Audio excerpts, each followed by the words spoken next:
Nobody's gonna say this, but divorce isn't about love ending. It's about who is willing to bleed more in court. Or is it? His name is Darryl Chew from Peter Low Chambers LLC. Does my wife own everything I own? Yes, but it works both ways. So if I want to buy a condo, I better buy it now before I get married. After I get married, half of it automatically goes to my partner for no reason other than I signed it now and not 6 months later.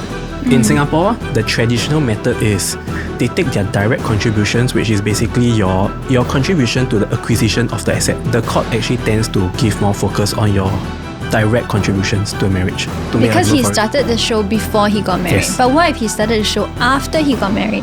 Then everything goes in. For couples, right, you shouldn't be behaving in such a way to prepare yourself for a divorce.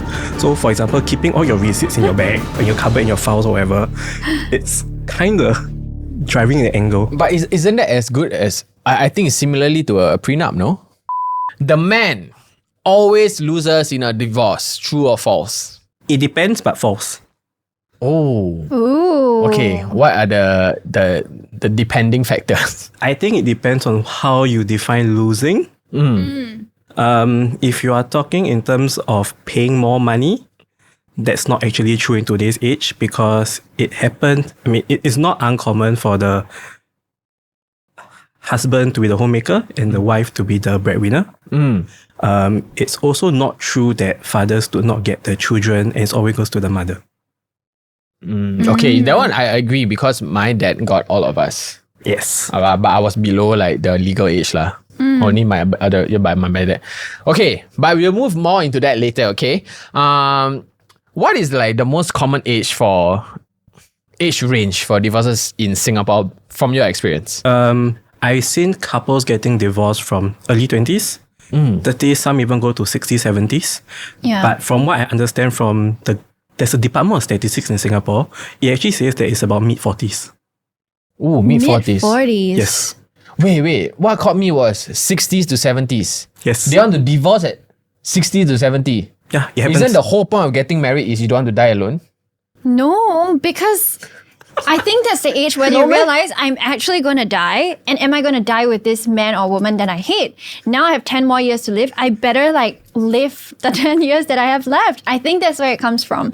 But my guess for the 40s one, it's like their kids have already grown up. Like they're 16, they're 18, they went to college. So now it's time to live my life 60, again. 70 at 18, no lah. The kids are our age the lah. 40s. The Oh, the 40s 40s. one, That's which if is the they get most married at common 18 lah. range. Yeah.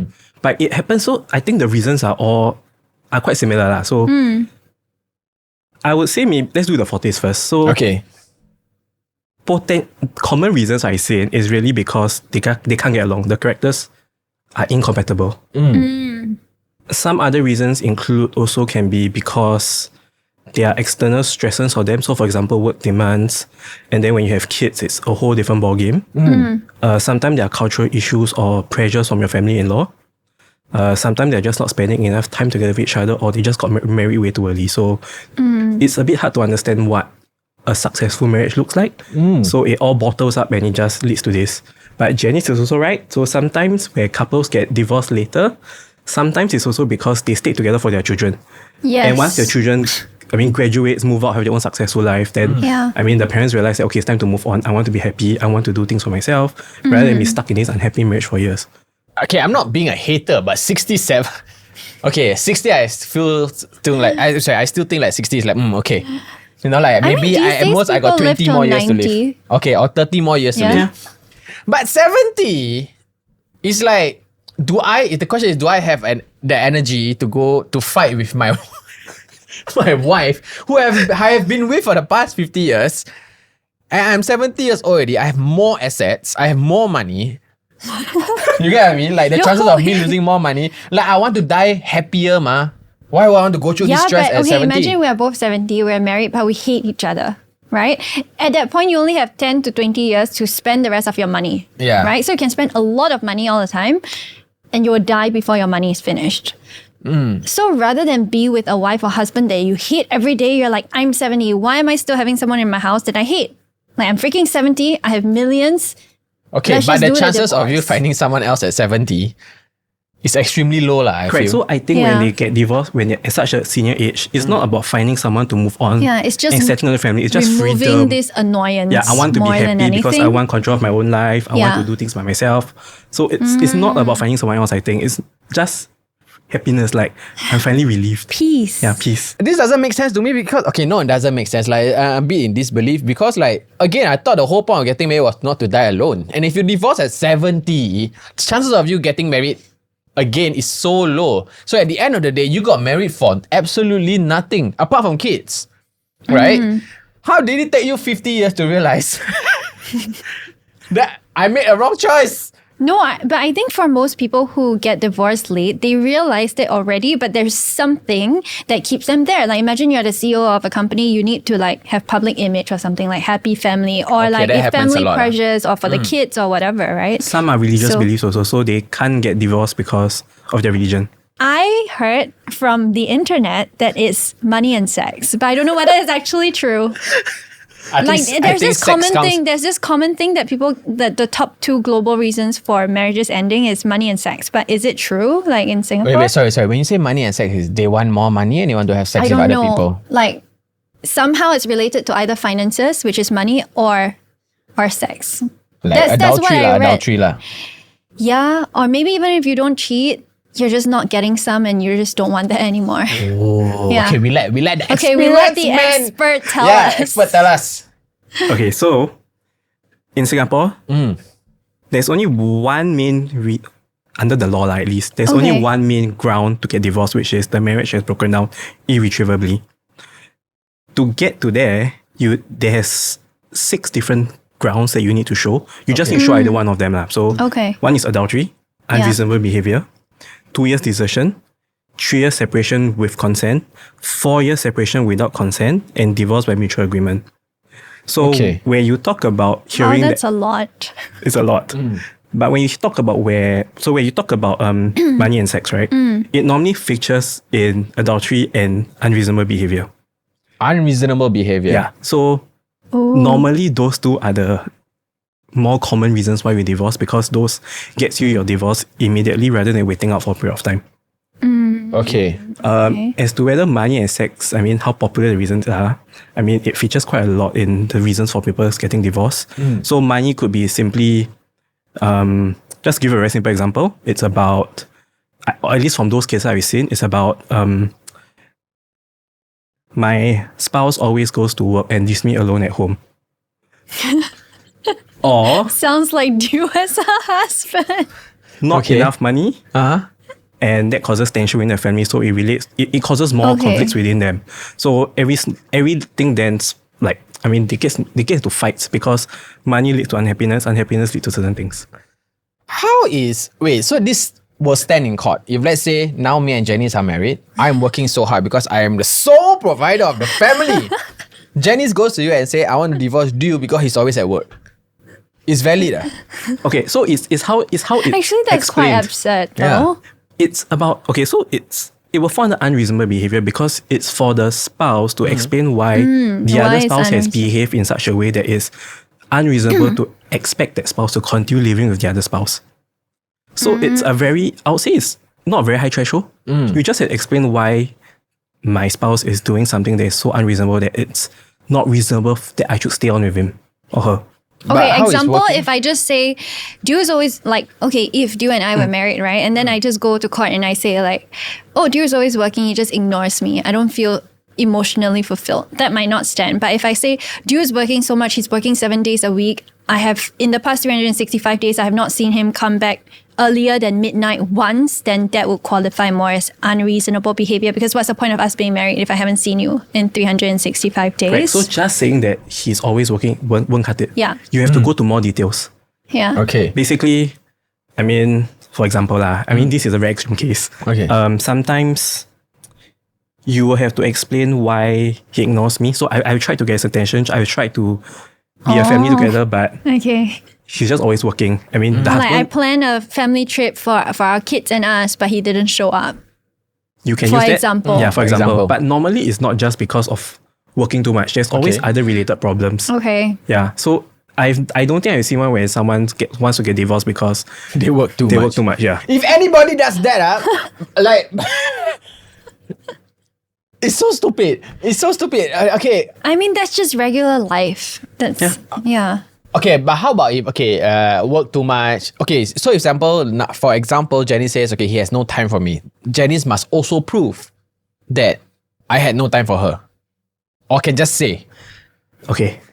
If the couple settles out of court for the divorce, it's about just coming up with the story that's enough to get the divorce through. But if you can't settle the divorce in court, then yes, everything that you say has to be proven. Right. ooh, so keep your receipts, guys. No, but I'll come to that later. Oh, no, wait, why? Okay, we come Because to that. there's premeditation, is it? So generally the family courts now take this therapeutic justice model now. So divorces is not just about, I'm going to fight all out and who wins lah. They also recognize that for family matters, there's no clear winner or loser. Yeah. Because it's an ongoing process and it's better for the family to heal.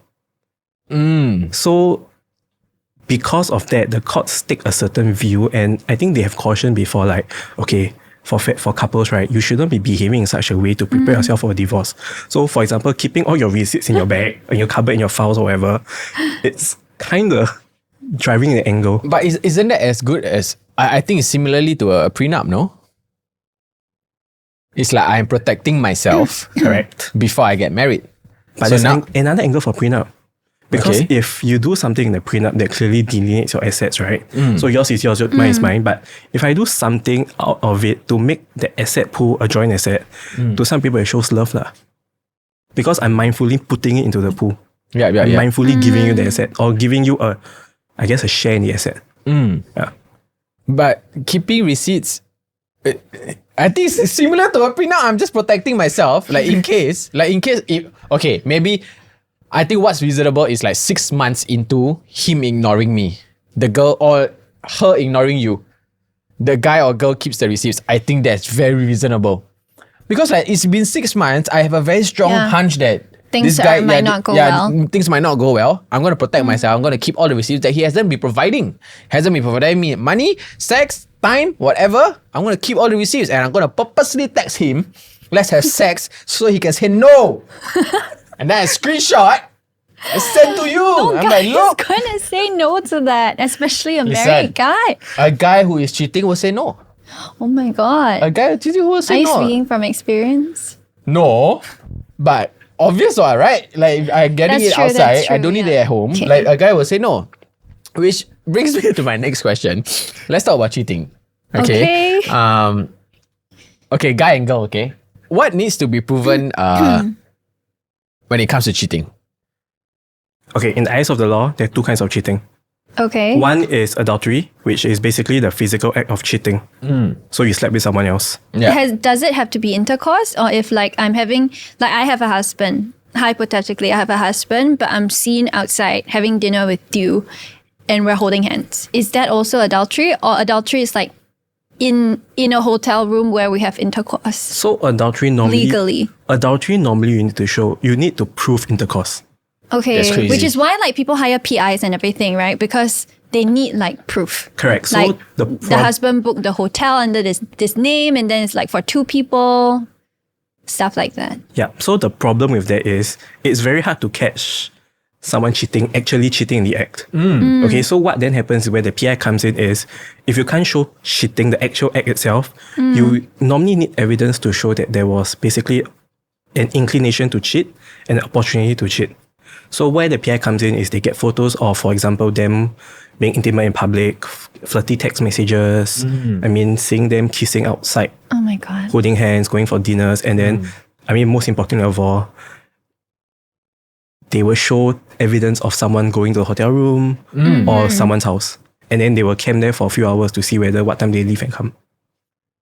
I want to talk about this PI thing a little bit, right? Because in recent years, I think in the Malay market, like someone hired a PI to go and spy on his wife or her husband, either one, I don't know. Okay, how legal is this thing? Like, It's legal. Why is it not legal? I can hire someone to do a photo shoot for my partner and I very lovingly photo shoot, but I can also hire someone to just go take a picture of my partner without them knowing.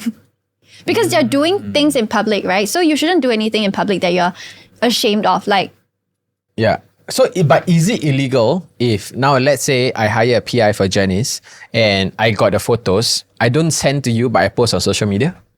You shouldn't do that. lah. But is it illegal for me to post on social media? I mean,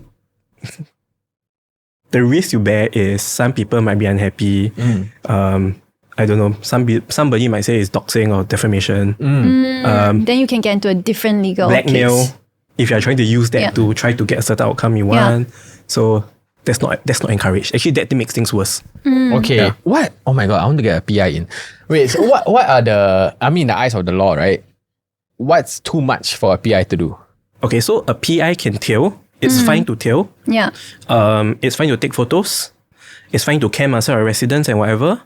But I think there is a line to be drawn. Like the PI shouldn't be breaking into the house, Okay. climbing across boundaries to take a photo for you. I mean, Okay. but that's usual legal stuff, right? Because trespassing, Yeah. for example, that's illegal. Yeah. So that applies to everyone, not just a PI. What about if I bring a mini camera and then I stick to his room or her room? But depends on whether that's our room as a married couple, right? Because you see, if I have a husband and it's our house and our room, then why can't I put shit in my Okay, house? but and what room? if he buys another? Look. What if he's so rich, he has another property under his name, not my name, but I'm married to him, right? But I know he's cheating in that property. I go to that property, I put the camera there. But I'm Technically, not the property is trespassing because I'm the wife. So the staff is going to know that I'm the wife. so that can pass lah. Okay, I'm not trespassing but 'cause it's my I husband's I don't property, rule right? out related issues coming out from there.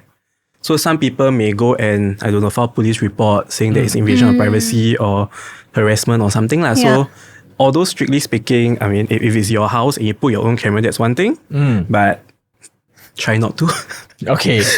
No, I'm just asking, do I need the law to say, okay, you can hire a PI or can just anytime hire a No, PI? you can hire No. PI anytime you want. God Like, I damn. can hire a PI on a friend also. Yeah. If I feel like my friend's trying to screw my business up, I can hire a PI on you. Oh, and wait, and the PI is private and confidential lah. They won't. Yeah, of course. They won't ask you questions like. They won't ask you why. I think you just need to tell them what's the job scope you need for, Yes, like correct. to follow XYZ. Yeah. But they don't really go further to ask why. Yeah. But PIs are not cheap lah, so Yeah, it's about 5 figures minimum for Singapore to just take a few photos. I know because what are we doing with our second-hand jobs? information. Why are we doing shows, Jenny? know. You know how to take a photo? Everybody Yes, knows how to but take a photo. Singapore is too But if you hot for think me to about camp it, at. yes, they need to follow the person Easy, everywhere. bro. And no, And hold camp. on. And you need to be very inconspicuous. Like you have to wear like some Uniqlo. Oh my god. Singaporean uniform, the Singaporean man uniform. Yeah. No, it's nothing wrong. What Janice is trying You to have say to is that wear you have like- to look basic lah, Yeah, you have like to a look regular like regular a Joe. person. Yeah. Yeah. That's what I meant. No, but hey, I love Uniqlo heat tech. But can you imagine, right? If your job scope was to camp to see whether did somebody come and go from the house. Let's say I want to catch the cheating Yeah. spouse from the house, right? Yeah. You have to camp outside there for hours, just to sit in your car and wait to see did someone Yeah. come and go. So it's actually a very tiring job. bro, for 10K, I mean, I don't know if it's 10K or not, lah, but they're not cheap. 5 figures, right? Yeah Oh, lah. it's They're 5 not cheap. figures. And if I get everything in one day I earn 10K. Yeah. But they also have to take detailed notes and come up with a report after that. Lah. So, yeah. And imagine, right, you camp there, but you're so tired, so you drink a sip of your coffee, and that's the moment they walk out, and you don't get paid, even though you camped for 4 hours. Hey, this kind of thing is basic thing. Put your camera there on dummy battery. Video. Yeah, dummy battery. Get ready, just. She sounds like you got a lot of experience. Huh? I just Brother. know people who I just read a are lot. not in happy marriages. Yeah.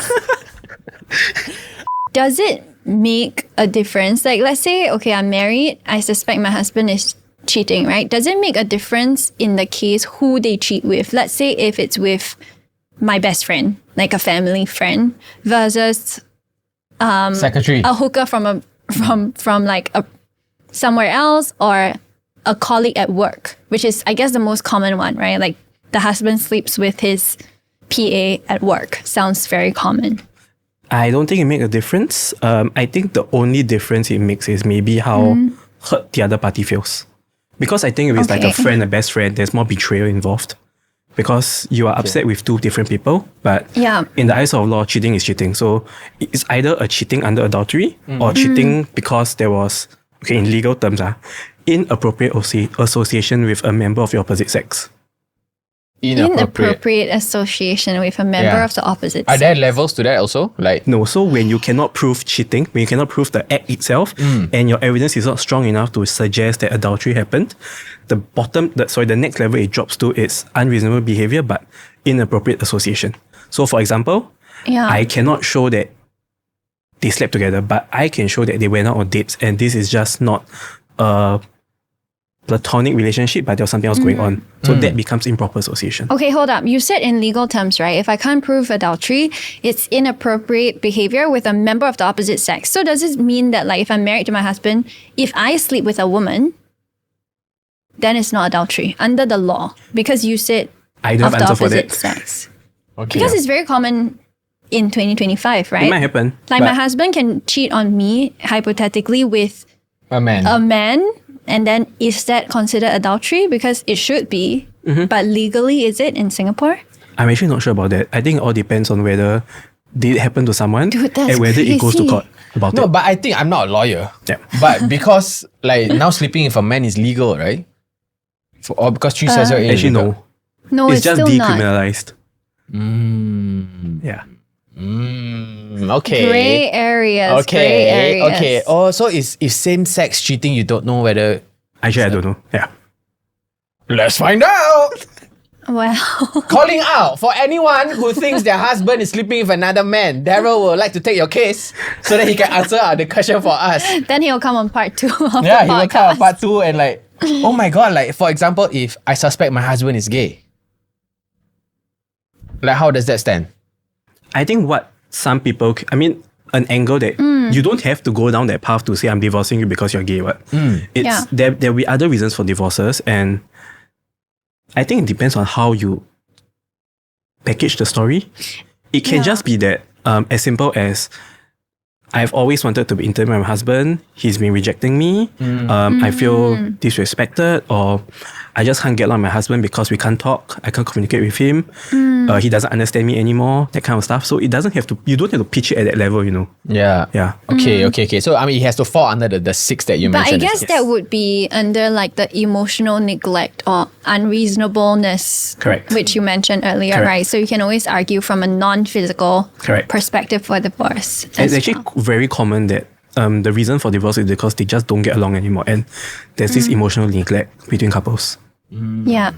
Okay. But can I ask, so if I can't prove any of those, then even if I want to get divorced, I can't? Like, the court just won't allow me? Like, I just don't like you anymore. Okay, so I have nothing, like, he's a good guy, like, there's nothing wrong with him, but I just don't like him anymore. And I don't have any of the 6 things, then I just can't get divorced. you can still get divorced. So in the past, the way to get divorced for that is you all mindfully separate. So stay apart for 3 years with consent, or stay apart for 4 years without consent. The difference is when I mean consent, it means that both of you have a mutual consent that we are separating from this day onwards. Some people go through the step of signing a deed of separation, some don't. Okay. 4 years without consent means, for example, you want to divorce, he doesn't want to divorce, you just move out. So, it's move out without for his 4 consent. years. Yeah, you move out for 4 years without his consent. Then after that, You can get your divorce. So you will go on the grounds of separation. But recently, if I remember correctly, as of last year, there was a new ground called divorce by mutual agreement. Yeah. So Yeah. you actually can try to get a divorce to say that my marriage has broken down, we can't salvage it anymore. We have tried all these things, we have tried marriage counseling, whatever, but we just agree that the marriage is over, and let's get divorced by mutual agreement. right. But from what I've seen, you cannot just say like, okay, let's get divorced now, let's agree, we skip everything. The court actually wants to know or understand that you have tried your best, and if your best still can't save the marriage, then fine, so we get divorced. And how do they test that? So normally you have to fill out particulars about what you did and like what parties have done to try to save the marriage. So for example, marriage counseling. Oh, and you have to give receipts. Like, okay, I did go for counseling. So far for the cases I've encountered, no. It's just about at least elaborating what was done to explain to the court. Yeah. Okay, but if it's not counseling, it be like tried personally. I think it works too. So okay, so there are a few different levels lah. One is actually professional help through a counselor. Okay. Another level is you meeting someone, a trusted friend or trusted elder, to have counseling that way. Right, like a mentor. Yes. Like, yes, leave your husband. That will be me. He sucks. My friends will Leave call him. me and say, dude, how do I fix my marriage? You don't. Yeah, then the last one is, I mean, both of you just try Yeah. out yourself, trying different ways to solve the problems, but generally I think when you try a counselor, it's more credible. In your experience, does the court favor certain genders more than others in this kind of like cheating divorce case? Because let's say I'm a mom, right? I'm a mom with like 3 kids. I'm always there for the kids. I'm picking them up from school, and the husband is just like, don't know what he's doing. And he's just like coming home late. When he cheats versus like the husband is not there, he's not caring for me. I'm the one taking up everything at home with the kids, and then I cheat. The world might see, in this particular scenario, it might seem less bad that she cheats because she's taking care of the household. Like, dude, the husband's ignoring her. Yeah. She's doing everything for the kids. That's a good question, right? Even if it's flipped, right? Even if it's like, okay, the wife is a power woman, like some C-suite corporate person, and then the husband's taking care of the kids. The wife's not giving him sex. He's taking care of all the kids. He's like cleaning the house. He's like mopping the toilet. And then he doesn't even see his wife. So in this case, I think not in the eyes of the court, which is what I want to ask you, but I think to a normal person, if I'm the friend, I'll be like, I can see why this guy is cheating. Like, to me, it doesn't seem so terrible in this scenario, right? I mean, in this scenario, yes, as like a friend to friend, yes. But in the eyes of the law, in the eyes of the court, no. Because It's still I cheating. think cheating is cheating. my At the end God. of the day, it's about the divorce. So how do I say this? In Singapore, divorces are in 2-stage processes. Stage 1 is you get your divorce. Your reasons for the divorce, court grants it. Only after then you can move on to the next stage, which is ancillary matters. So it's your assets, your kids, your spousal maintenance, all those issues. So the reason for the cheating is not very important for the proving for the court to grant a divorce. It might come out later in another way, but it's not. The court won't say that, oh, because of these circumstances, I feel for you or anything. I mean, it's cheating because That's quite unfair though. Like, because like if my husband's some high flyer, right, and then he just goes out there and sleeps with like 6 women a week, that's cheating. Then under the eyes of the law, that's the same as if the husband stays home, looks after the kids and cleans the house and buys food for my parents and cheats. Like, under the court of the law, it's just like cheating is cheating. It's the same. cheating is cheating, but I think the different scenarios can lend weight to how you argue for assets. I'm not saying okay. that you can. What if you're poor and you have no assets? Okay, it will affect. It can affect the division somehow. So in terms of percentage, it can have some effect. Okay. Yeah. I mean, on this topic of assets, right? Recently in the news, there was a millionaire. So the headline says, if you guys ready, it blew my mind. Millionaire brazenly hid assets in divorce, saying he had only 12K in bank accounts. The summary of this case is a businessman falsely claimed zero value for his businesses and minimal assets in a divorce, refusing to disclose financial information despite court orders. His wife proved that he had 10 million stake in a foreign company using business registration data, which he couldn't disprove, leading to its division. The judge penalized the husband's dishonesty by awarding the wife 69% of known assets, including the previously hidden 10 million stake, totaling 7 million. Wow. That is crazy. That's wild. Based on one lie. So, don't lie. Yeah, That's the wait. lesson to Yeah, our don't lie men. to the court. Don't lie, especially not to the court. Don't Because- sell your assets. Okay, so Because- in this situation, right? Okay, wait. So, 10 million stake. He lost 7 million. Why are you so worked up for the guy? So, this the is guy on the case lied he to lied, court. right? Yeah. No, so if he didn't lie, he would have lost lesser. Yes, Okay, so- probably. I think. I read it up. I went to actually look through what has happened. Actually, if he didn't lie, if he didn't conceal his assets and he didn't make so many representations to the court, that gave the impression, actually he would have been the one walking away with, I guess, more than 70% of the assets. Yeah. He would be the one keeping 7 million and she will only be 3 million. Because I also heard of a case where like the husband paid for the house, the wife doesn't work, didn't contribute a single cent. And then when they got divorced, the husband gets the house, the full house. Like, cases like that as well. So as in, like, there's a weird case, yeah? no, like, I mean, I read of a case where, like, the husband's the sole breadwinner. They bought a house. They got married. They bought a house. But the husband's the one contributing to the mortgage. The husband's the one putting the down payment. So when they got divorced, the husband got, like, overwhelmingly everything, like more than 75%. Goes to the person who created it in the first place. Okay, so that's how the courts divide matrimonial assets. So let me deal with Dew's case first and I'll deal with this. Yeah. So for Dew's case, I think the problem was that this husband actually had a lot of chance to come clean. Okay, so he started off by not even disclosing certain assets. And then when an order was made for disclosure, I think he gave 6:30 reasons, 6:30 documents. And then the wife then took up further applications. Okay, so when we finally went to the court, what then happened was, I think the wife managed to show evidence that, hey, your paid up share capital for this group of companies is so much dollars, so your value is about $10 million. And because there was some credible evidence of at least something, although paid up capital is not the value of a company, that was the only evidence available for the court to consider. So what the court then did for that case was to say, okay, I'm going to draw adverse inference against you for all the things you have done here, for being basically untruthful and evasive. I'm going to add this $10 million because this is what I can quantify your assets, your hidden assets to be. I threw it back into the pool. I divided the assets. It came out a certain percentage. But to punish this husband further for his dishonesty, I deducted 10% from your assets and I gave it to the wife. So that's how the split came about. Oh. Well, I swear, if I'm the guy and I'm in court, right? You'll be so pissed. Yeah, I cannot promise that I won't scold the judge mother. But then that's contempt of court. Yeah, that's No, what I know. I'll just be more like, money. what? Like, what? No, wait, but that's the reason why he was penalized is not just because of the divorce and the whatever is going on with the wife, right? It's because he lied to the court. He disobeyed the court orders. He presented false information in court, and that's why the court's punishing this human in general, separate from the divorce. Yeah, case? so separate from the divorce was done. It's just about how they split the assets. But because he was not truthful, I mean, there's a long way to explain how the court said it. But in short, divorce proceedings require full and frank disclosure from the parties because the court will not know how much everybody has.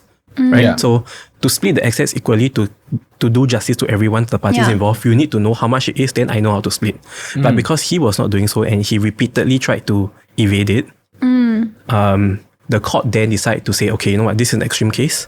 I'm going to punish you this way. Maybe not punish, I'm going to do this to you because this is what I think is fair. And he just had to suck it up because honestly, it's his own fault because he hid the assets. He didn't want to come claim And it. the lawyer didn't know about this assets also? That one I can't say lah. I wouldn't Because know. as the client, you Yeah. can also lie to your lawyer. Yeah, Sometimes, yeah. like, you just assume the lawyer is dumb and won't know about this, right? But who knows, your wife is CSI and pulled it all out. Which brings me to my next question. Does my wife own everything I own? So I don't need to answer a question first. Oh, yeah, okay, sorry. Oh, yeah. Sorry. No. So my thing was like, is it true that, let's say you start off with 0, okay, like you don't really have assets, but then be it the wife or the husband, only one party brings in income and only one party builds assets through your 10 years of marriage, while the other one financially did nothing, and assume you have no kids, so it's not even like taking care of the household or anything. When you do get divorced, let's say you are worth 5 million as a household, but only one spouse has been the one bringing in the things financially. When you do get divorced, is it 50-50 or the one that brings in the money gets more when you do separate? Okay, so to answer that question, I should give you an overview of how assets are divided first. Okay. In Singapore, the traditional method is they take their direct contributions, which is basically your Salary. your contribution to the acquisition of the asset. So So let's it's say not a about house. salary. Yeah, so about house, Yeah. but who paid for what. Okay. Yeah. Okay. And then they have to average it against your indirect contributions, which is broken down into two different things. Financial indirect, which is basically like who pay for the kids, who pay for the household stuff, the food, the groceries, okay? And your non-financial indirect contributions, which is taking care of the home, caregiving, that kind of stuff. The court will then come to an average, and then that's how you split the assets.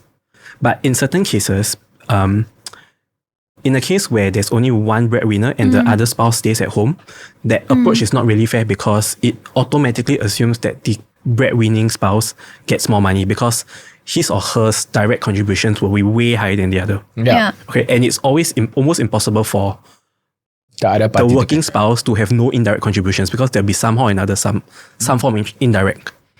So in cases like this where one is a pure breadwinner and one is a pure homemaker, there are different case law on it. So we call it like the single income marriages. And it all depends on maybe how long your marriage was. Because it's to recognize that the caregiving spouse actually plays a role as well. So it's not zero. It's not zero. So the longer it is, it will tend towards half. Okay. Because it makes sense lah. Because like I go to work, my wife take care of the kids. So there's like indirectly I can succeed at work because someone is taking care of my kids. Correct. So that's some And arguments. that if I didn't take care of the kids as like this wife, right, then you would have to pay like a nanny, a tutor, or whatever. Yeah. So That's what was my next question. What if I have a nanny? Okay, so So then my wife does lesser work. So does that mean lesser percentage for her? No. no. So I think it's accepted that you can hire a helper and a nanny. So just by having a helper or nanny does not take away the spouse's contribution. Okay, but sometimes there are cases also where the spouse himself, the stay-home spouse, gave up their career. So I like I'm chose a to stay doctor, at home. but I choose to stay home as Correct. a mom. And because of that sacrifice, it's taken into account. So women always work. Even though we didn't ask them to quit their jobs, they willingly Fact quit is their fact, job. Fact is fact. If they quit their jobs and they Not stay my home husband to take asked care, one leh. I want to quit. But I quit for the household, Yeah. our household. But she doesn't have to. Let's say we got no kids. You don't have to quit, but you just want to quit. But because I'm rich. Okay, that doesn't really happen, but the fact is the fact lah. If you quit your job, you give up your career to stay at home. The fact is To stay at that home. should be something that be recognized for. But that being said lah, this is a situation where there are kids Yeah. and things at home lah. If it's a short marriage where there are no kids involved, the court actually tends to give more focus on your direct contributions to a marriage. So your financial aspect of it rather than the caregiving aspects of it. Okay. Yeah, so the percentages really change based on the case itself. Okay. And so the matrimonial assets, right? There's property, savings and investments, Yes. vehicles, and what more? Basically, everything that is acquired in the course of the marriage. So any asset that you acquire in the course of the marriage is a matrimonial asset. So, for example, if it's a HDB, CPF. Yes. CPF is also part of the. Matrimonial. So, okay. There has been a distinction. So what is in the pool is only your current CPF less what was pre-matrimonial. Okay. But CPF can be divided. Like, Hold up. So let me no. Okay, so am I correct to say that, like, let's say, okay, if I'm the higher earning spouse, right? So if I want to buy a condo, I better buy it now before I get married. If I want to buy a car, I better buy it now before I get married. Because if I buy such a big 6 to 7 figure purchase, after I get married, half of it automatically goes to my partner for no reason other than I signed it now and not 6 months later. Okay, so there are two things that's not very accurate. So it's not half by default. Okay. It depends on the average opt-in after you look into your contributions. Two, a pre-matrimonial asset, yes, I can buy it now. Okay. Yeah. But a pre-matrimonial asset can be converted into matrimonial assets by two main Oh my God. I won't say examples, like two main reasons. One, it's the matrimonial home. Okay. so if you I bought a it house before and then now we are living in a house together. The Correct. house becomes a matrimonial. And it is very, very clear that the intention of the parties is that is the matrimonial home. Okay. That premarital home will become a matrimonial asset. That's damn. crazy to me. God Second damn. option, That's crazy. second way of converting is, okay, so for example, you bought the home, right? Yeah. Your husband then spends a lot of time to substantially improve the value of that home. How to substantiate? If the home is already $2 million, how much can you spend on renovations? Like, you're not going to buy Picasso or something. This is a It's rare like, example lah. Yeah, so the other way is, for example, if your husband's a fund manager, right? Okay. You have $100,000 that was pre-matrimony, you give it to him, the cost of marriage, you say, invest for me. He grows it to $1 million. Okay. That amount that was increased can be brought back into the pool of assets. Right. Because Even though it's my work that I helped you. No. So if her husband took her premarital money because she asked him to go and invest for me and he grew that money a lot, Yeah. the increase in value can be thrown back into the pool. The matrimonial thing. Yeah. So like I start with 100K, Dew is a fund manager, he's my husband. He helped me increase that to $1 million. 1.1 mil. So extra 1 million was created because of his help during the course of our marriage. So if we get divorced, that 1 million is back into the central pool to divide. Yes. Now you can answer my question, does my wife own everything I own? Like generally. or rather immediately. Yes. Yes, but it works both ways. So it's the same one. So the husband also owns everything the Own, wife but owns. to what percentage is different, right? Yeah. Yeah. Okay, maybe it's just you can have a stick to say this is a matrimonial pool, but he or she doesn't necessarily own it, you know. You can But fight it for goes it. back into the pool, right? If we divorce. You can So- fight for it. It's up for fighting. So now let's say I run this show and then I get married and I still run the show. This is my business lah, right? Yeah. So Suddenly the show is worth 10 million. suddenly, okay? And then I get divorced. Does my wife have the right to fight for the profits that come from the show? But if your wife if your wife didn't do anything related to this, then it's harder for her to fight for it. So Okay, if it's but what all is your the own, indirect? Cannot. But what if the wife is taking care of the home? not enough because she did not substantially improve it. She wasn't the one to improve it. If it was because Dew, I mean, he managed it so well and it grew, he invested and it grew. It has nothing to do with the wife, then it's harder to make Because argument he for it. started the show before he got married. Yes. But what if he started the show after he got married? Then everything goes in. I am so happy that I'm not married. I'm not saying that like people get married to get divorced, but you really don't know what Yeah, what that's happens. true. And honestly, personally, like I'm not saying I have a legacy or whatever, right? Every time I look at marriage, it's a contract. It is Yeah. truly a contract. And a lot of people get married because number one, their parents ask them to get married. Number two, their friends around them are getting married. They get pressured and they're like, I need to get married quick. But for what? Like, you need to talk to a lawyer or these kind of people to know that what you're you're signing your life you away. don't know what you're signing That's into. why sometimes Yeah, prenups, it's kind of- lawyers advise for the couples to sign a prenup. Yeah. So at least you can already delineate like what happens when you divorce. Yes. Yes, but the only issue is for Singapore. Yeah. If you're Singaporean and you're getting divorced in Singapore, the prenup is not binding. Enforceable, right? You It's not can submit it in court to say this is what I've agreed on. The court will place weight on it and will consider it, but it's not a guaranteed sure win result that Why? the court will split along that way. Yeah, because if you do it in London, for example, I know that if we have a signed prenup, that it will hold in court. It's basically like we'll go exactly according to the prenup, right? Why is Singapore not? Like, it doesn't make sense because like two parties, to me, this is the responsible way to do it. If we both have assets, it's the same reason why you buy travel insurance, right? You don't plan to die, but just in case you die, you should know Yeah, what happens. So you do that. To me, that's the responsible way of doing it. So why do you think like it's not? Why is the Singapore legal system not making this binding?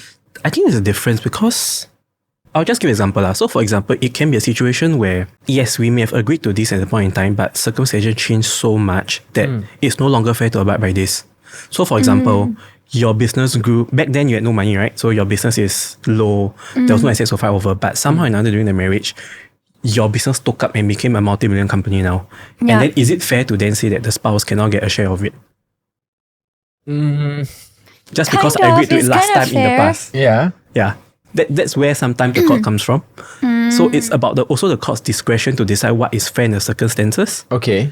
So yes, I may have agreed to it in the past, but what if I did so much for the marriage and I grew so much of your assets for you and I did so many things for you, but just because I agreed in the past that I will not split, I mean, we take each our own, whatever's in our own name, it may not be fair then. That's true. Okay. So on a based on 1 to 10 lah. Like how much does that prenup weigh? Like upon 10. It's really hard to say. Okay. It's really hard to say because it depends on what happened in that case. So is it In the safer to cases. have or not have? Normally Safer to you have. should have lah. I mean, it's still safer to correct. have. Yeah. At least you have something to say that, okay, you know what, we've already discussed in the event of breakdown of marriage, this is what we could potentially split our assets to. So it's always safer to at least you have I would say something to negotiate on at least. Yeah. So wait. So if let's say now I'm the rich one, let's say like Cristiano Ronaldo, have you seen his prenup? No. How much the wife would take if in a case of divorce? It's crazy. The wife is, I mean, not say that she's not instant millionaire. Ronaldo's wife. No, but like instant, this girl is like set for life. For life. I like mean, the even prenup. Jeff Bezos also, even though he gave so little, but she's still gonna walk away with $1 billion. Yeah. So when I saw the prenup, I'm like, who decides on the prenup? Like, for example, Ronaldo and wife. Ronaldo is the richer one. Does he decide what goes into the prenup, or can the wife also say It's a contract. It's both parties have to agree to sign off. Yeah. So they do it with okay, ideally do it with legal advice, because they will tell you, lawyers should tell you at least, if you sign this is what you're getting. If you don't sign this and you go to court, I mean, for example, down the road, this is what you might be looking at. So it takes two to clap. You cannot just shove it down the other party's throat to sign, because if you do so, there will be other arguments about duress or whatever just to get out of the contract.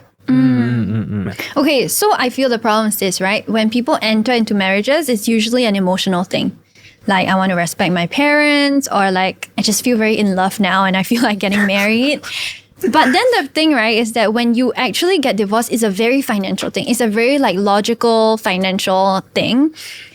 And I feel like that's the danger, because you enter with like no logic sometimes, and then like don't even think about money. You enter with this like emotional vibe, right?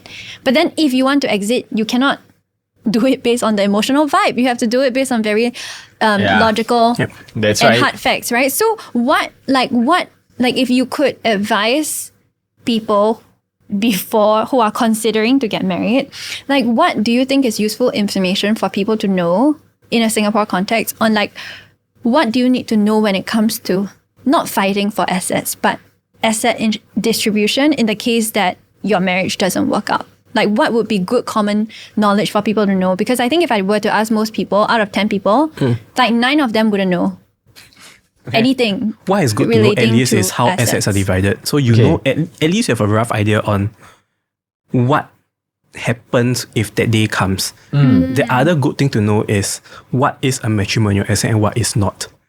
Because sometimes you can accidentally cause your premarital assets, which is really not the other spouse's asset, to be put into the pool just because you don't realize it. Right. Example given, I think a few years ago there was a case where the spouse had a property in his or her mother's name. So he shared I can't remember was it husband or the wife lah. That spouse shared the property with the parent. That property was used as a matrimonial home. So it then became a legal issue of whether that property then thrown into a matrimonial pool to become matrimonial asset. So I think things like this is good for people to know, so that they don't accidentally cause legal problems on themselves down the road, or worse, cause the asset to be thrown into the pool entirely. So is a good advice. Is this good advice? Because whatever it is, pay more. So in case you divorce, you get more back. Okay, that's what some people think. I think if you can afford it, that's one thing. Okay, but I think sometimes it also depends on the couple, because some couples, for the sake of the marriage, sometimes it's better to paying on par. So some people feel more like they contributed to the marriage because I pay equally. I'm not the one like a freeloader. So I think it really depends on the marriage itself. Ooh, okay. No, that's one. Okay, you know, like I think 2 months ago or something like that, right? Like there was this clip that was going viral in the Malay market. Like there was this guy going on the street asking people like, oh, should it be a 50-50 thing, or should the husband provide? And it's a very touchy thing, because in Islam we are taught men should provide 100%. So everybody's just like, some men say 50-50, and then people are going crazy like, why are you saying 50-50, blah, blah, blah. Now they have a reason to go 50-50, because in case of divorce, if let's say you guys go for a civil marriage, in case of divorce, it's so much easier to split everything. Just like, okay, you pay half, I pay half, we just take back what we pay lah. That's easy way to see it. You don't have to fight about I paid more, you paid more. No, but realistically, it will never be 50-50. Like, if you contribute 5K to the household and I contribute 5K to the household, but we have kids, I'm definitely contributing more. I wanna talk Correct, about but kids. that is for indirect contributions. Yeah. So if you're talking This is about your matrimonial assets towards what the money went in to buy the asset, right? Right. It is actually very doable to do 50-50. So for example, I mean, if you're paying through CPF, both spouses just fix the 50% sum that comes out their CPF accounts and pays through. Right. I mean, same as bank account transfer. So it's actually doable. And I've seen couples do that before. Wow. I mean, like, I think... I guess it's cleaner financially if you do that. Yeah. What's your problem? Why cannot do that? I just don't want. Why lah? Because you want to earn Because get I have more. my own assets already. Yeah, Hey, no, wait, but real question. So if I have a private asset now, right, like private property, if I get married, this is like nothing to do with the marriage, right? As in the if assets it's a that I already premarital own. asset, Yeah. yes.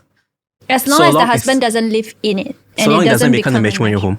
Ah, Or the husband doesn't improve it So somehow or another. lah. another good advice is if you're getting married and you already pre-own assets, don't get your spouse to move in.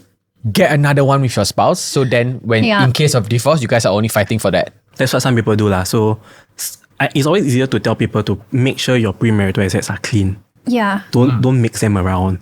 I mean, a bank account is easy because you Yeah. keep the account separate lah. But certain things where you can, for example, properties. Yeah. It's cleaner to mix put it, it yeah. under. What about cars? So now let's say I have a car before I got married, right? And then you know how cars work in Singapore, like 20, 30 years you need to scrap, right? So now then in 5 years time I got married. The car is 5 years old. In 5 years into my marriage, I changed my car. But it's not a matrimonial car. It's still my car. Both of us have our own cars and one family car. But because I changed my car in the marriage, does that mean Yes. it's... Don't change your car. I think also, Oh my okay, god, especially, imagine right? you change your car That's from crazy! You change your car from Toyota to Ferrari and now the Ferrari is your wife's Ferrari. Yeah, what the hell? It's hers? Okay, especially if you use that car for the household to ferry the kids around, what, right? Yeah. It's just strengthening the argument that that is a matrimonial asset lah. But if I donate, if I keep using the family car, I just park the Ferrari there, I go out alone, I don't put my wife in it. Arguable, but by default, because you got the asset after the cost But she will after still marriage, get some share, just maybe not 50%. maybe not lah, Yeah. but that value of Oh the my car is up for God. grabs. Oh my God. So whatever you purchase after marriage, whatever business you start, whatever big assets that you purchase again, is considered shared already. In a way. Yes. Yeah. That The is only crazy. thing that may not be shared is if husband or wife gives something to each other that is of a small value in comparison to the asset pool and it's of a personal nature like jewelry, Yeah. that arguably can be out That's of a the pool gift. because it's Yeah. a gift. Yeah. Yeah. Okay, before we move on to children, right? Can I just say this for entertainment? So just now I said Ronaldo's prenup, right? How much My is it? wife will get 121,000 monthly allowance, 5.6 million real estate, lifetime pension of 110k a month, child support of 500k a month, lifestyle maintenance of 2 million a year, 2 luxury cars, paid luxury flights, 2 yearly vacations. Ronaldo pays 50 million in alimony after breakup. This I don't think that's crazy though. okay. I'm not saying it's a. But it's you're a scrutinized under public. Your kids are scrutinized under public. And someone who could marry Ronaldo, don't forget, she can also marry someone else. She could have married Bezos and walked out with more. okay, but if you like athletes, there's only Messi lah. Only these two. You can only marry these two. Nobody else. You must wait a few more years. But okay, let's go into children. What are the factors when it comes to fighting for children's custody? Like how do I win? In court, the golden principle is for children, what is in the best interest of the child. That's the golden fair. principle that that controls everything. So any court decision will always turn back to that. Okay? Okay. There is a difference when you say custody. So I just need to clarify. When you mean custody, so in children issues per se, there is custody, care and control, and access. Okay. All three are different. Custody is who gets to make making the important decisions for the child. So for example, school, whether to go for medical procedure, change of name, that kind of stuff lah. Care and control is who the child stays with and who makes the day-to-day decision. So for example, what does the child do after school, that kind of stuff. Access is what the other parent gets if he or she doesn't have care. So it's when they see the child, how they see the child, phone, physical access, or And what. how often? Correct. Okay. So it all depends then. Okay, so in Singapore at least, I think it's been about 2 decades, custody by default is always joint because it signals parental responsibilities. Okay. Right. Okay. The only way to get it so, okay, you can get it so, but it's very rare lah. You need to show things like abuse, neglect. Like there's something about that parent lah. And the other way is to show that the parties really cannot get along with each other. So like, for example, I want to send my kid to somewhere, but you know that they always will fight and they can never get along because they can never see eye to eye. You mean the parents? Yeah, the parents. Okay. But the caveat is, sorry, there are a lot of caveats, is that just because I can't get along with you and I fight with you a lot, it's not enough. I think it's a quite extreme case lah. Okay. Yeah. Okay. Care and control, it's about who is the better caregiver for the child. And how is this decided? So basically, who's the primary caregiver of the child? Which parents is more stable to have the child with? Okay. What is the parental bond between parent and child? So for example, you can have a parent who is very estranged from the child, so clearly you might want to consider putting the child with the other parent instead. Okay. The other one is also availability of parents. Yeah. So if I'm comparing between a husband who works a lot and a wife who stays at home, the wife is in a better position to care for the child because the husband is always out Because of the home. rule is what is best for the child. Correct. Okay. Okay. And also, I think the other thing is whether, for example, if the parent has issues like gambling, substance abuse, then it's not also ideal to put the child in the environment. Right. So in a Singapore context, is it very rare now that one parent gains full custody? Full custody, yes. It's very rare. I think parents can actually agree to give full custody to one parent, but you have to explain why. And the courts have to decide whether I should rubber stamp this or not. The second thing was care and Control. care and control. So that's like who the kid stays with. Correct. Right? So how do you, okay, let's say the kid stays with the mom. How do you decide in court how much the dad should contribute financially to like child support? The wife could also just be like, oh yeah, child support is 20K, which is, and there's like 2 kids, for example. Okay, so first thing first, I think raising kids in Singapore are not cheap. Yeah. Okay, so for that to happen, to decide what is a reasonable sum to pay for child support, it's normally about what the kid needs versus the ability of their parent to pay.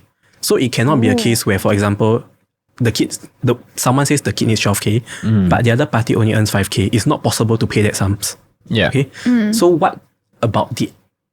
what then happens is normally we have to show to the court, these are the expenses the kids roughly needs.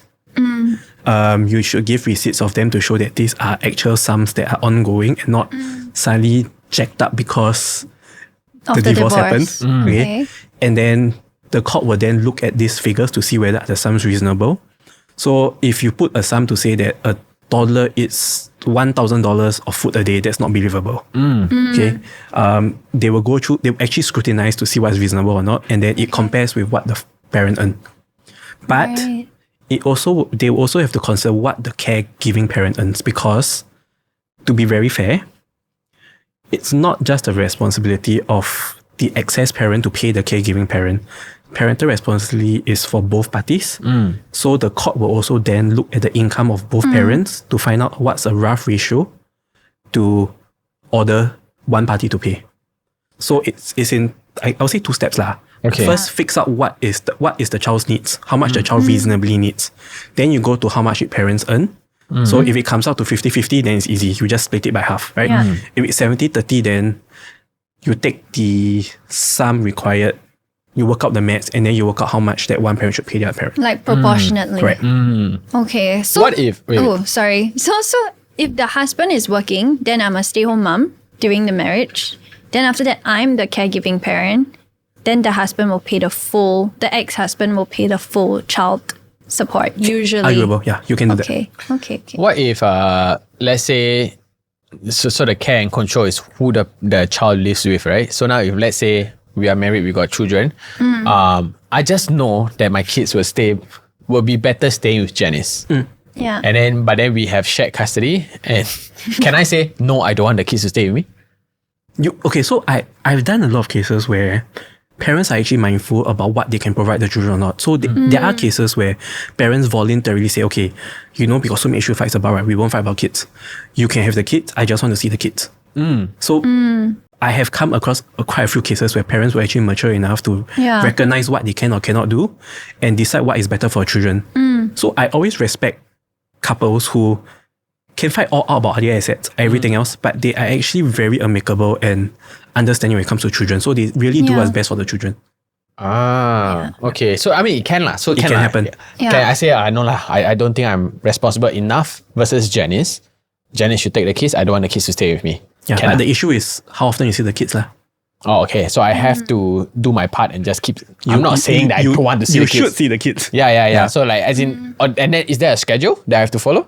There is normally a rough idea. So I think depends. Number one, depends on the age of the child.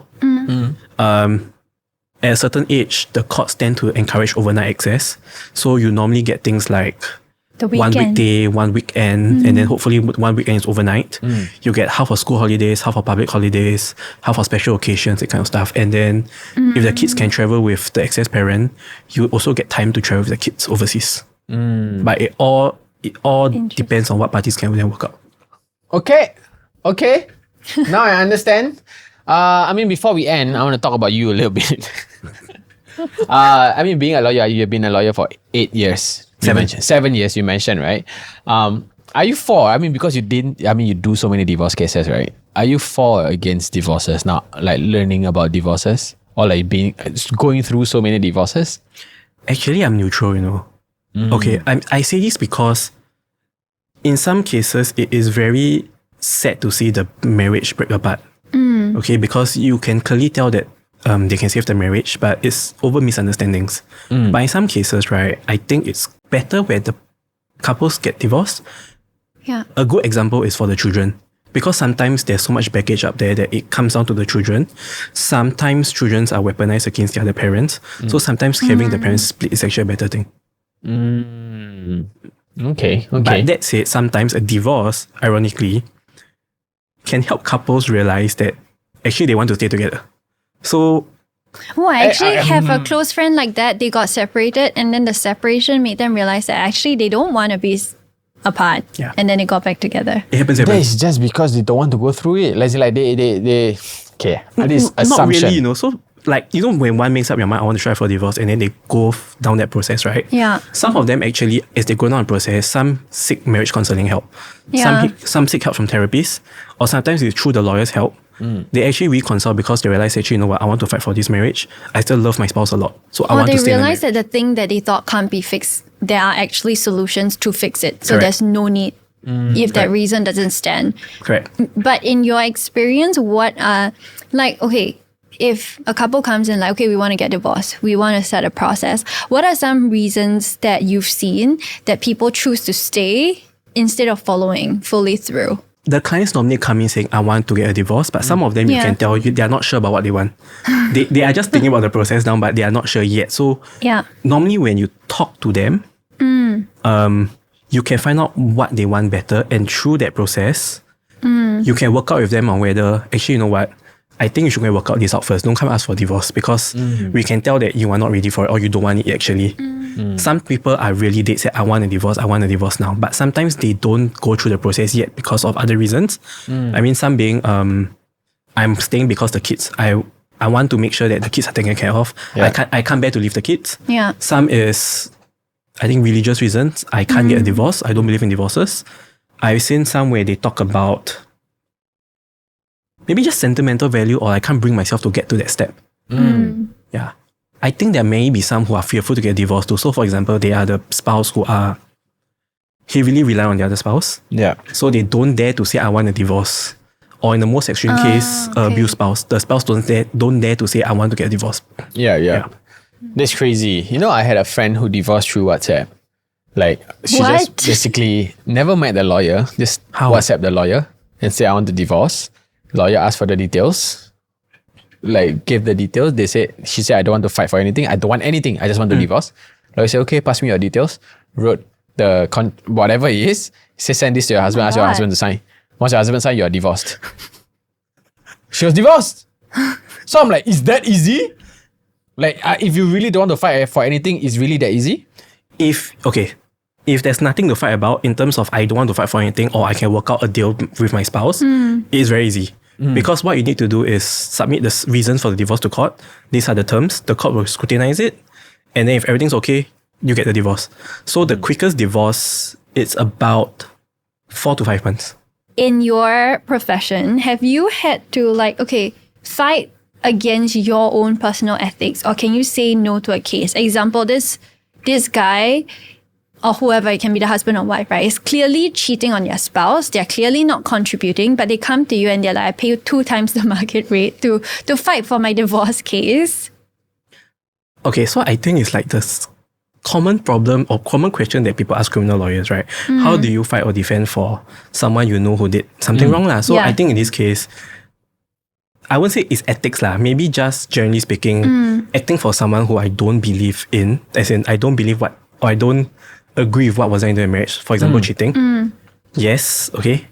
Acting for such clients it happens, okay. But where I have to draw the line, or where lawyers should draw the line, is when it crosses ethical issues. So the best example I have is like the case. I'm not saying it happened there lah, okay, but hiding of assets. Okay, lawyers should not be seen, or lawyers should not help their clients to hide assets from the courts, because there's a whole range of ethical issues there. Yeah. Okay, we are there to help the courts to present all the facts to court because we're officers of the court. All we can do in such cases is when the client tells us certain things and they don't listen, I mean, you can choose to discharge yourself and not act for them anymore. But that said, I'm happy that my clients so far are very obedient lah, so they will listen lah. Because sometimes listening to a lawyer is the best thing you can do, because the lawyers can tell you what you should do. So for example, right? Yeah. If I have a story that says that this is a premature asset and it's worth $10 million and I don't want to disclose it, right? Yeah. If you tell the lawyer upfront, the lawyer actually can explain to you and come up upfront to say this is not a matrimonial asset. And I can explain in a way that works or angle in such a way that it's beneficial for you. But if you don't do it and then you wait down the road all the way to court and then it's get thrown in your face, it's not a good look for you. It's not good for you, because that side will have the opportunity to angle whatever they want to say that this should go into the pool.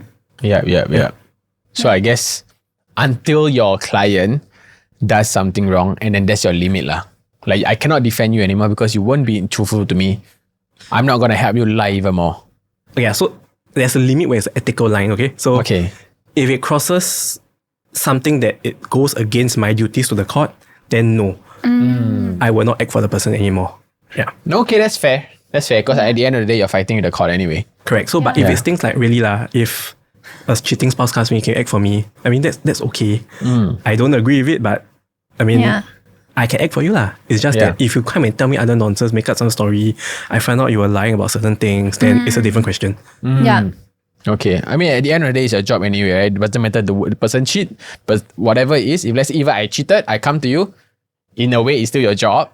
Like, even though it's like, why are you helping a cheater? But at the end of the day, I am a lawyer. Like, this is my job. Yeah. And if, let's say I win this case, it looks good on me. I mean, at the end of the day, I'm not there to judge a couple, ma. Yeah. What happened, okay? It's their life. At the end of the day, my job is really to take the information I have and act in what's in your best interest, which also fulfills my duty to the court. In line with what my duty to the court is lah. So if it happens, it happens. But yeah. Okay. Unfortunately, we've run out of time, but what I've learned from this episode is... Don't lie. Don't lie, don't hide your assets. Don't lie, don't hide your assets. Don't get married without knowing what you're signing away. Being single in our 30s is not a tragedy. After today's episode, if you guys are watching this episode, send it to your engaged friends, your single friends, and your friends who you think they want to get married just because. They need to know what they're signing their life. They're informed. Yeah, they need to know what they're signing their life to, what they're signing away, what they can get, what they cannot get. And if they change their car in the marriage and buy a Ferrari, the Ferrari is their wife's one. A bit. Thank you so much, Darryl, for joining us and giving us all this knowledge. Thank you for having me. No worries. If you guys have anyone you like us to invite or anything you want us to talk about, let us know in the comment section below. If not, I'll see you guys in the next episode. Bye. Done.